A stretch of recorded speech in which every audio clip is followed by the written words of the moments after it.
A Visit to Wuthering Heights. Chapter 1. 1801. I have just returned from a visit to my landlord, the solitary neighbor that I shall be troubled with. This is certainly a beautiful country. In all England, I do not believe that I could have fixed on a situation so completely removed from the stir of society. A perfect misanthrope's heaven. And Mr. Heathcliff and I are such a suitable pair to divide the desolation between us. A capital fellow. He little imagined how my heart warmed towards him when I beheld his black eyes withdraw so suspiciously under their brows as I rode up, and when his fingers sheltered themselves with a jealous resolution still further in his waistcoat as I announced my name. "Mr. Heathcliff," I said. A nod was the answer. "Mr. Lockwood, your new tenant, sir. I do myself the honor of calling as soon as possible after my arrival to express the hope that I have not inconvenienced you by my perseverance in soliciting the occupation of Thrushcross Grange. I heard yesterday you had had some thoughts." "Thrushcross Grange is my own, sir," he interrupted, wincing. "I should not allow anyone to inconvenience me if I could hinder it. Walk in." The walk in was uttered with closed teeth and expressed the sentiment, "Go to the deuce." Even the gate over which he leant manifested no sympathizing movement to the words, and I think that circumstance determined me to accept the invitation. I felt interested in a man who seemed more exaggeratedly reserved than myself. When he saw my horse's breast fairly pushing the barrier, he did put out his hand to unchain it, and then sullenly preceded me up the causeway, calling, as we entered the court, "Joseph, take Mr. Lockwood's horse, and bring up some wine." Here we have the whole establishment of domestics, I suppose, was the reflection suggested by this compound order. No wonder the grass grows up between the flags, and cattle are the only hedge cutters. Joseph was an elderly, nay, an old man, very old perhaps, though hale and sinewy. "The Lord help us," he soliloquized in an undertone of peevish displeasure while relieving me of my horse, looking meantime in my face so sourly that I charitably conjectured he must have need of divine aid to digest his dinner, and his pious ejaculation had no reference to my unexpected advent. Wuthering Heights is the name of Mr. Heathcliff's dwelling. Wuthering being a significant provincial adjective descriptive of the atmospheric tumult to which its station is exposed in stormy weather. Pure, bracing ventilation they must have up there at all times, indeed. One may guess the power of the north wind blowing over the edge by the excessive slant of a few stunted firs at the end of the house, and by a range of gaunt thorns all stretching their limbs one way, as if craving alms of the sun. Happily, the architect had foresight to build it strong. The narrow windows are deeply set in the wall, and the corners defended with large jutting stones.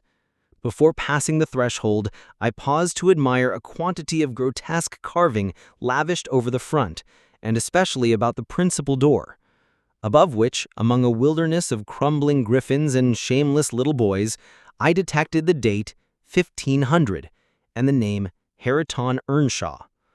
I would have made a few comments and requested a short history of the place from the surly owner, but his attitude at the door appeared to demand my speedy entrance or complete departure, and I had no desire to aggravate his impatience previous to inspecting the penetralium. One step brought us into the family sitting room without any introductory lobby or passage. They call it here the house preeminently. It includes kitchen and parlor, generally, but I believe at Wuthering Heights the kitchen is forced to retreat altogether into another quarter. At least I distinguished a chatter of tongues and a clatter of culinary utensils deep within, and I observed no signs of roasting, boiling, or baking about the huge fireplace, nor any glitter of copper saucepans and tin colanders on the walls. One end, indeed, reflected splendidly both light and heat from ranks of immense pewter dishes interspersed with silver jugs and tankards, towering row after row on a vast oak dresser to the very roof. The latter had never been underdrawn. Its entire anatomy lay bare to an inquiring eye, except where a frame of wood laden with oatcakes and clusters of legs of beef, mutton, and ham concealed it. Above the chimney were sundry villainous old guns, and a couple of horse pistols, and, by way of ornament, 3 gaudily painted canisters disposed along its ledge. The floor was of smooth white stone, the chairs high-backed, primitive structures painted green, 1 or 2 heavy black ones lurking in the shade. In an arch under the dresser reposed a huge, liver-colored bitch pointer, surrounded by a swarm of squealing puppies, and other dogs haunted other recesses.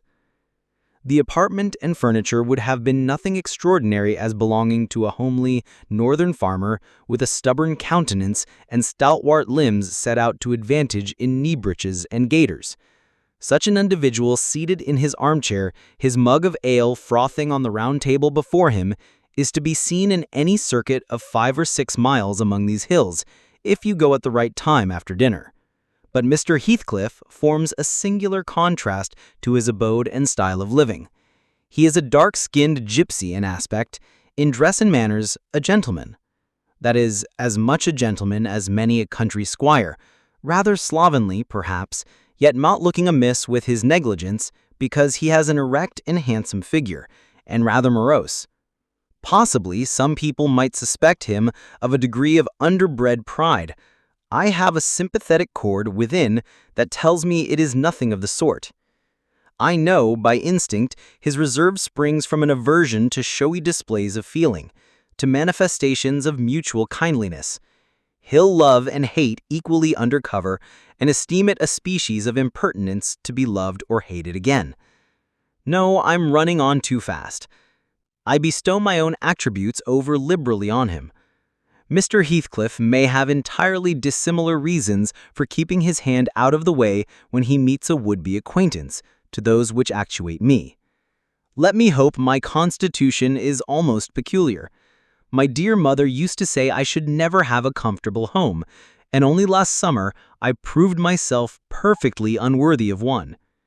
While enjoying a month of fine weather at the seacoast, I was thrown into the company of a most fascinating creature, a real goddess in my eyes as long as she took no notice of me. I never told my love, vocally. Still, if looks have language, the merest idiot might have guessed I was over head and ears. She understood me at last, and looked a return, the sweetest of all imaginable looks. And what did I do? I confess it with shame, shrunk icily into myself, like a snail. At every glance retired colder and farther, till finally the poor innocent was led to doubt her own senses, and overwhelmed with confusion at her supposed mistake, persuaded her mamma to decamp. By this curious turn of disposition, I have gained the reputation of deliberate heartlessness, how undeserved I alone can appreciate. I took a seat at the end of the hearthstone opposite that towards which my landlord advanced, and filled up an interval of silence by attempting to caress the canine mother, who had left her nursery and was sneaking wolfishly to the back of my legs, her lip curled up and her white teeth watering for a snatch. My caress provoked a long guttural gnarl. "You'd better let the dog alone," growled Mr. Heathcliff in unison, checking fiercer demonstrations with a punch of his foot. "She's not accustomed to be spoiled, not kept for a pet." Then striding to a side door, he shouted again, "Joseph!" Joseph mumbled indistinctly in the depths of the cellar, but gave no intimation of ascending, so his master dived down to him, leaving me vis-a-vis the ruffianly bitch and a pair of grim, shaggy sheepdogs, who shared with her a jealous guardianship over all my movements. Not anxious to come in contact with their fangs, I sat still, but imagining they would scarcely understand tacit insults, I, unfortunately, indulged in winking and making faces at the trio, and some turn of my physiognomy so irritated Madame that she suddenly broke into a fury and leapt on my knees. I flung her back and hastened to interpose the table between us. This proceeding aroused the whole hive. half a dozen four-footed fiends of various sizes and ages issued from hidden dens to the common center. I felt my heels and coat laps peculiar subjects of assault, and parrying off the larger combatants as effectively as I could with the poker, I was constrained to demand aloud assistance from some of the household in re-establishing peace. Mr. Heathcliff and his man climbed the cellar steps with vexatious phlegm. I don't think they moved 1 second faster than usual, though the hearth was an absolute tempest of worrying and yelping. Happily, an inhabitant of the kitchen made more dispatch. A lusty dame with tucked-up gown, bare arms, and fire-flushed cheeks rushed into the midst of us flourishing a frying pan, and used that weapon and her tongue to such purpose that the storm subsided magically, and she only remained, heaving like a sea after a high wind, when her master entered on the scene. "What the devil is the matter?" he asked, eyeing me in a manner that I could ill endure after this inhospitable treatment. "What the devil indeed?" "What the devil indeed?" I muttered. "The herd of possessed swine could have had no worse spirits in them than those animals of yours, sir. You might as well leave a stranger with a brood of tigers." "They won't meddle with persons who touch nothing," he remarked, putting the bottle before me and restoring the displaced table. "The dogs do right to be vigilant. Take a glass of wine." "No, thank you. Not bitten, are you?"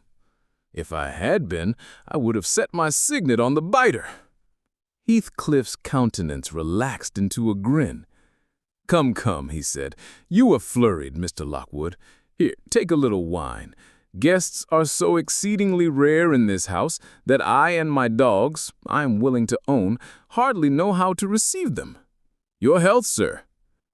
I bowed and returned the pledge, beginning to perceive that it would be foolish to sit sulking for the misbehavior of a pack of curs. Besides, I felt loath to yield the fellow further amusement at my expense, since his humor took that turn. He, probably swayed by prudential consideration of the folly of offending a good tenant, relaxed a little in the laconic style of chipping off his pronouns and auxiliary verbs, and introduced what he supposed would be a subject of interest to me, a discourse on the advantages and disadvantages of my present place of retirement. I found him very intelligent on the topics we touched, and before I went home, I was encouraged so far as to volunteer another visit tomorrow. He evidently wished no repetition of my intrusion. I shall go notwithstanding. It is astonishing how sociable I feel myself compared with him.